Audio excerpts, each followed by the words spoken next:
Hai guys, selamat berjumpa kembali di channel novel populer viral yang keren ini.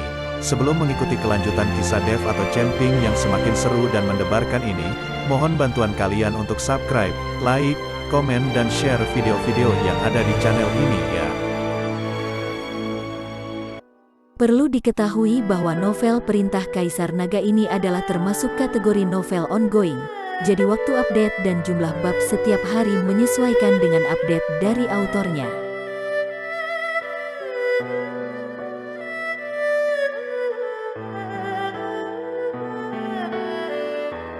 Perintah Kaisar Naga bab 3290, 3291, 3292.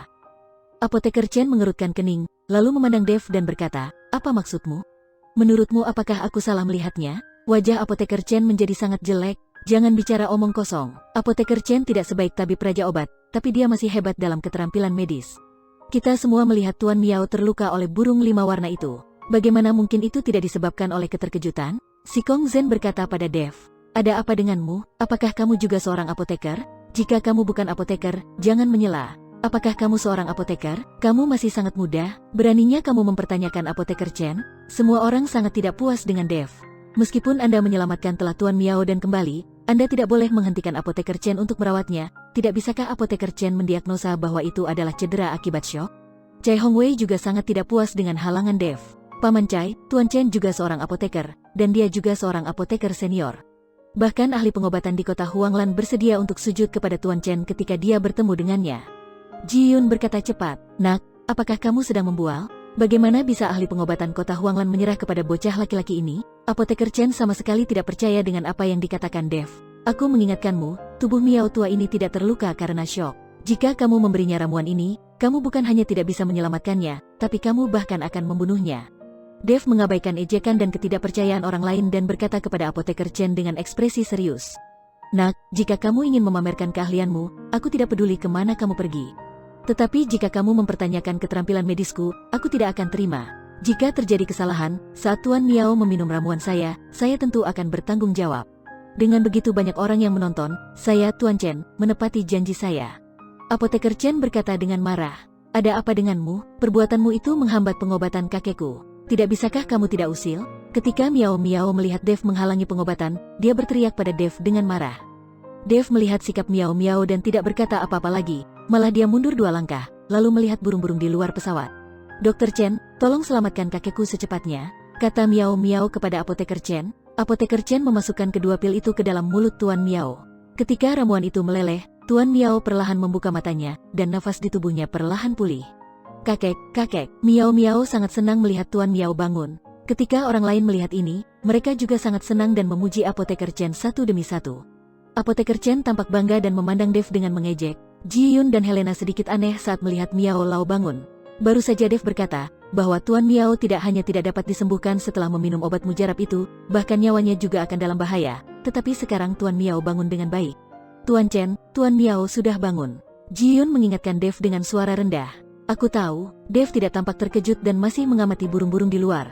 Pada saat ini, Tuan Miao mengangkat tangannya ke arah Apoteker Chen dan berkata, "Apoteker Chen, terima kasih atas anugerah penyelamatan hidup Anda.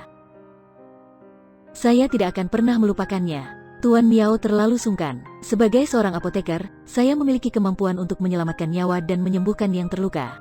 Terlebih lagi, kita harus bergantung pada Tuan Miao nanti." Apoteker Chen berkata sambil tersenyum tipis. Jelas-jelas Tuan Dev yang mengambil risiko untuk menyelamatkan orang tua itu, tapi sekarang orang lain telah menyelamatkannya." Helena mendengus dingin, sangat tidak puas. Jika Dev tidak mengambil risiko dan menyeret Tuan Miao kembali ke pesawat, Tuan Miao mungkin sudah menjadi tumpukan tulang sekarang. Dan perkataan Helena sepertinya didengar oleh Tuan Miao, yang melihat Tuan Miao berjalan mendekat. "Adikku, terima kasih telah membantuku di saat kritis ini. Kalau tidak, aku akan dimakan oleh burung 5 warna itu." Tuan Miao berkata kepada Dev dengan wajah bersyukur. Ketika Dev menyelamatkannya, Tuan Miao masih tidak sadarkan diri, jadi dia tidak tahu bahwa Dev lah yang menyelamatkannya. "Tuan Miao, Anda terlalu sungkan. Aku hanya berusaha membantumu." Dev tersenyum ringan dan kemudian bertanya, "Tuan Miao, aku ingin tahu bagaimana kondisi tubuhmu saat ini?" "Saya merasa cukup baik." Tuan Miao tidak mengerti apa yang dimaksud Dev. "Tuan Miao, apakah Anda berkelahi dengan seseorang beberapa waktu lalu dan terluka?" Dev bertanya. Tuan Miao tertegun dan menatap Dev dengan keraguan di matanya. tetapi dia tidak berbicara. Namun, Miao Miao merasa tidak puas dan berkata, "Apa yang kamu bicarakan? Bagaimana kakekku bisa terluka? Lagi pula, dia tidak bertengkar dengan siapapun beberapa waktu lalu. Jangan bicara omong kosong." Dev mengabaikan Miao Miao, tapi menatap Tuan Miao, seolah menunggu jawaban Tuan Miao. Setelah beberapa saat, Tuan Miao akhirnya berkata, "Bagaimana Anda tahu? Ada energi jahat di tubuhmu. Ini jelas disebabkan oleh luka yang kamu derita oleh iblis saat kamu bertarung dengan mereka dan tertinggal di tubuhmu. Hanya saja kamu selama ini mengandalkan aura dalam tubuhmu untuk menekan roh jahat ini, jadi tidak ada yang bisa membedakannya. Bahkan, aku juga tidak menyadarinya. Tetapi ketika kamu terluka oleh burung 5 warna itu, roh jahat di tubuhmu tidak dapat ditekan dan meledak, sehingga kamu mengalami koma. Jika kamu terluka karena kejutan sederhana, itu tidak akan terlalu serius. Sekarang kamu sudah meminum ramuannya, kamu merasa tidak ada masalah, tapi roh jahat di tubuhmu belum dimusnahkan. Dalam waktu 1 jam, meridian tubuhmu pasti akan runtuh, dan akan sulit bagi para dewa untuk menyelamatkan Anda." Dev berkata dengan tenang. Kata-kata Dev langsung membuat semua orang tercengang. Tak satu pun dari mereka pernah mendengar bahwa Tuan Miao telah bertarung melawan iblis, apalagi Tuan Miao telah dilukai oleh iblis. Harus diketahui bahwa Tuan Miao selalu tertutup, tetapi semua orang tahu kekuatannya dan tidak ada yang berani mempertanyakannya. Sekarang Dev benar-benar mengatakan di depan umum bahwa Tuan Miao tidak dapat mengalahkan iblis dan dilukai oleh iblis. Hal ini membuat Tuan Miao sangat malu. "Kamu benar-benar anjing, kamu bilang meridian kakekku akan runtuh dan sulit bagi para dewa untuk menyelamatkannya. Kondisi kakekku baik-baik saja sekarang." Miao Miao sangat marah dan berteriak pada Dev. Cai Hongwei juga tampak tidak senang. "Dev, apa yang kamu bicarakan? Apakah kamu mengutuk Tuan Miao? Itu keterlaluan." Harus diketahui bahwa di tim mereka, Tuan Miao adalah yang terkuat. Tulang punggung tim ini adalah Tuan Miao. Jika mereka menghadapi bahaya, mereka harus mengandalkan Tuan Miao untuk menyelamatkan mereka. Tapi sekarang Dev benar-benar mengatakan ini, bukankah ini sama saja dengan merampok tulang punggung tim ini? "Adikku, aku akui kamu punya beberapa kemampuan. Kalau tidak kamu tidak akan berani keluar dari pesawat dan menghadapi kawanan burung, tapi kamu tidak boleh terlalu percaya diri. Aku tidak punya luka di tubuhku, dan tidak pernah bertarung dengan iblis. Apalagi dilukai oleh ras iblis." Tuan Miao juga terlihat sedikit tidak senang. Bagaimanapun, Dev membeberkan kekurangannya di depan umum yang membuatnya terlihat jelek. Ini akan menurunkan prestisnya di mata semua orang. "Tuan Miao, aku..." Dev ingin membujuknya, tetapi Tuan Miao berbalik dan pergi. Miao Miao melambaikan tangannya dan memegang belati hitam murni di tangannya. Bilahnya menunjuk langsung ke Dev dan berkata, "Nak, tutup mulutmu yang bau. Jika kamu berani mengutuk kakekku, aku akan membunuhmu." Ketika Dev melihat ini, dia tersenyum pahit dan tidak berkata apa-apa lagi. Jika bukan karena Tuan Miao cukup baik, Dev tidak akan mau ikut campur dalam urusan orang lain. Sekarang Tuan Miao jelas tidak ingin memperlihatkan lukanya, Dev tidak berkata apa-apa lagi. Namun kini kapal terbang tersebut dikelilingi oleh kawanan burung 5 warna, dan tidak ada cara untuk bergerak maju. Jika tidak ada cara untuk melenyapkan atau mengalihkan burung 5 warna tersebut, maka mereka akan selamanya terjebak di sini. Semuanya, burung 5 warna akan selamanya berada di luar pesawat. Kita tidak bisa bergerak maju. Saya ingin tahu apakah kalian punya ide untuk memancing burung 5 warna ini pergi? Cai Hongwei bertanya dengan keras kepada semua orang. Sekarang bahkan Tuan Miao tidak dapat menangani burung-burung ini ketika dia keluar. Sekarang dia hanya dapat mengumpulkan pendapat semua orang untuk melihat apakah ada cara lain yang lebih baik. "Saya akan mencoba." Saat ini, Dev berkata, "Apakah kamu akan pergi?" Cai Hongwei sedikit terkejut. "Dengan kekuatanmu, bukankah itu berarti kamu akan mati jika keluar? Kamu tahu, bahkan Tuan Miao tidak dapat menahan serangan kawanan burung ini. Aku punya caraku sendiri. Meski aku tidak bisa menghancurkan semua burung berwarna-warni ini, aku bisa memancing mereka pergi," kata Dev. "Wah, kamu hanyalah seorang kultivator di alam komposit. Bisakah kamu memancing sekawanan burung 5 warna menjauh dari pesawat? Apakah ini lelucon?" Si Kong Zhen tidak percaya Dev memiliki kemampuan seperti itu. "Bagaimana kalau kamu keluar dan mencoba?" Dev memandang si Kong Zhen dan bertanya. Mendengar ini, si Kong Zhen segera menggelengkan kepalanya. "Saya tidak memiliki kemampuan itu, saya tidak memiliki berlian dan saya tidak ingin melakukan pekerjaan porselen, saya tahu diri." Dev melirik si Kong Zhen dan mengabaikannya. Orang ini terlihat sopan, tapi dia pengecut. "Ji Yun, aku akan memancing burung 5 warna itu pergi sebentar lagi, dan kamu akan segera mengendalikan pesawat itu untuk terbang menjauh dari sini." Dev berkata pada Ji Yun. "Tuan Chen, apa yang akan Anda lakukan?" Ji Yun bertanya. "Aku punya cara untuk mengejar pesawatmu jika aku tertinggal, jangan khawatir."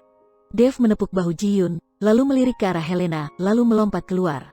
Setelah Dev melompat keluar dari pesawat, tubuhnya tiba-tiba bersinar dengan cahaya keemasan, tubuh emasnya yang tidak bisa dihancurkan diaktifkan, dan dengan berkah elemen logam, lapisan sisik emas di tubuh Dev menjadi lebih mempesona. Melihat baju besi skala emas Dev, semua orang tercengang. Harta karun apa ini? Seharusnya itu adalah pelindung harta karun atau semacamnya. Itu luar biasa. Bukankah ini benda kuno? Anak ini terlihat muda. Bagaimana dia bisa memiliki harta karun sebesar itu? Semua orang sangat bingung dan tidak mengerti bagaimana Dev bisa memiliki harta karun seperti tubuh emas yang tidak bisa dihancurkan. Tepat ketika tubuh emas Dev yang tidak bisa dihancurkan diaktifkan, ribuan burung berwarna-warni berkerumun dan massa hitam mengelilingi Dev. Segera, sosok Dev menghilang dan langsung ditutupi oleh kawanan burung. Melihat adegan ini, Ji-Yun dan Helena sangat gugup. Tapi Dev sangat tenang saat ini, tubuhnya terus memancarkan cahaya keemasan, dan kemudian dia dengan cepat terbang menuju pesawat itu. Karena perlindungan tubuh emas yang tidak bisa dihancurkan, burung 5 warna yang mematuk Dev tidak dapat membahayakan Dev.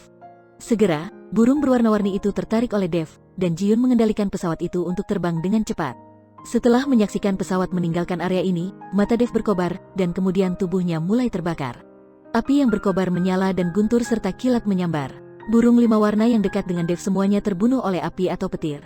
Alasan mengapa Dev berani keluar dari pesawat adalah karena setelah mengamati, ia menemukan bahwa senjata tajam burung 5 warna ini adalah cakar dan paruhnya, dan Dev sendiri memiliki tubuh fisik yang kuat, ditambah dengan berkah dari tubuh emas yang tidak bisa dihancurkan dan kekuatan asal elemen logam, jadi dia berpikir bahwa serangan burung 5 warna tidak akan menyakitinya sama sekali. Benar saja, burung-burung berwarna-warni itu mengelilingi Dev, tetapi mereka tidak dapat melukai Dev, malah mereka dibombardir oleh api, guntur, dan kilat di Dev, menyebabkan banyak korban jiwa. Akhirnya, Dev keluar dari pengepungan burung berwarna-warni dan menuju pesawat itu. Pada saat ini, sesosok tubuh bergegas keluar dari pesawat, dan kemudian berubah menjadi burung phoenix besar, melambaikan sayapnya. Ini adalah Helena yang datang untuk menjemput Dev. Jika Dev mengejar pesawat di udara, itu akan membutuhkan banyak energi. Burung phoenix berbeda jika dia kembali ke wujud aslinya, dia bisa langsung terbang di udara.